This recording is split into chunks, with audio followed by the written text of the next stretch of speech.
मेरा नाम सुनील प्रभाकर है। मैं कंज्यूमर वॉइस के अंदर एडवाइज़र हूँ BFSI सेक्टर के लिए। और मैं आज आपको ये बताने जा रहा हूँ कि अगर आपकी इनकम सबसे पहले टैक्स स्लैब में है तो आपको कोई भी इनकम टैक्स की रिटर्न फाइल करने की आवश्यकता नहीं है। अगर आपका सेविंग बैंक अकाउंट में इंटरेस्ट 10,000 रुपये से अधिक नहीं है।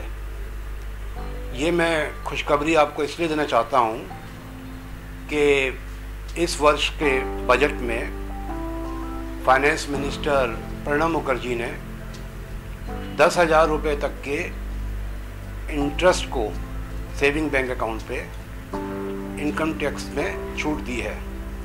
लेकिन अगर आपका इंटरेस्ट सेविंग बैंक से 10,001 रुपया भी है और आप इनकम टैक्स के पहले स्लैब में हैं, मतलब ये कि अगर आप 2 लाख रुपए तक की आपकी इनकम टैक्स फ्री है और 2 लाख से 5 लाख के बीच में जो पहला स्लैब है 10% टैक्स का, उसके अंदर अगर आप आते हैं तो आपको इनकम टैक्स में अगर सेविंग में 10,000 रुपये तक है कोई रिटर्न फाइल करने की ज़रूरत नहीं है।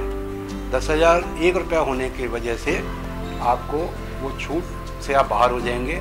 आपको इनकम टैक्स की रिटर्न फाइल करनी अनिवार्य हो जाएगी। ये जो मैंने आपको बताया कि जो इनकम टैक्स में आपको इनकम टैक्स रिटर्न फाइल करने की ज़रूरत नहीं है, ये 5 लाख रुपए की जो इनकम है इसकी हम बात कर रहे हैं सैलरी इनकम की। सिर्फ सैलरी इनकम के अंदर ही छूट दी गई है। बाकी किसी भी अगर आपकी इनकम बिजनेस इनकम है उसके अंदर ये छूट नहीं है। अगर आपकी सैलरी इनकम है 5 लाख और उसमें 10,000 रुपये तक का टैक्स है, उसी में छूट रहेगी। ये बात बहुत ध्यान देने योग्य है।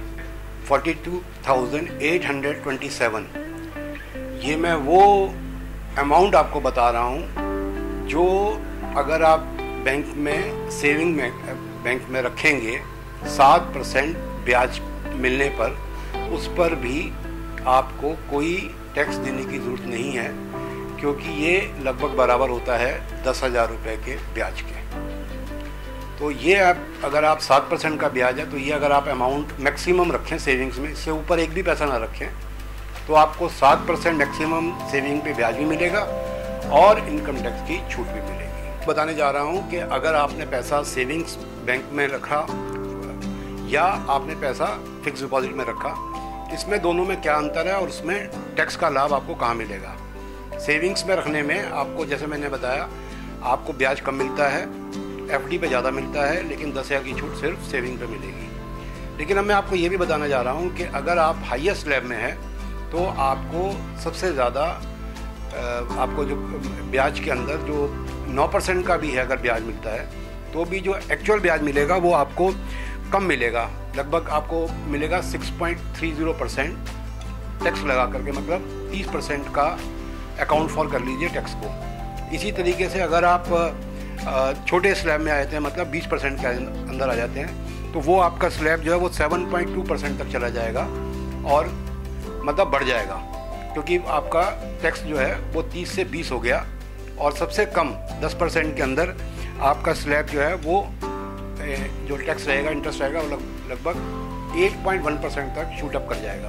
मतलब 9% ब्याज में टैक्स लगाने के बावजूद भी आपका जो आपको इंटरेस्ट इनकम मिलेगी वो मिलेगी 8.10%, क्योंकि आप सबसे कम स्लैब के अंदर आते हैं। तो ये आपको देखना पड़ेगा आप कौन से स्लैब में आते हैं। अगर आप हाईएस्ट स्लैब में आते हैं और उसके अंदर आपका 30% तक का टैक्स जाता है, तो उसके अंदर आपको अच्छा ये रहेगा कि आप सेविंग्स अकाउंट में ही पैसा जमा कराएं। और उसमें भी ये है कि 10,000 रुपये अमाउंट कम हो, तब आपको फ़ायदा ये है कि सिर्फ 10,000 रुपये तक की, जैसे मैंने आपको पहले अमाउंट बताई थी, उस अमाउंट तक में आपको 10,000 रुपये तक का आपको छूट मिलेगी। लेकिन अगर आपके पास में अमाउंट ज़्यादा है और अमाउंट ज़्यादा होने के बाद में 10,000 रुपये की छूट का कोई मतलब नहीं रह जाता, अगर आपकी अमाउंट करोड़ों में है तो उसमें अच्छा यही रहेगा कि इसके बावजूद भी कि आपको ये जो पैसा है वो हाईएस्ट स्लैब में आने के बावजूद भी आपको फ़ायदेमंद रहेगा, क्योंकि ऐसी टैक्सेबल टैक्स फ्री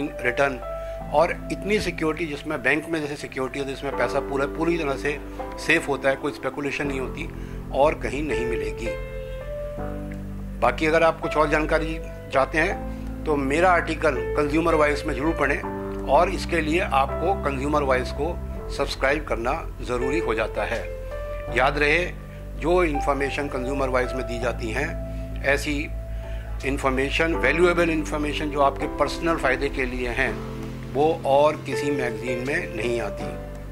धन्यवाद। आप अधिक जानकारी के लिए कंज्यूमर वॉइस मैगज़ीन को भी सब्सक्राइब कर सकते हैं। फॉर सब्सक्रिप्शन कॉन्टैक्ट 47331014 या फिर हमें ईमेल करें corporate@consumer-voice.org पर।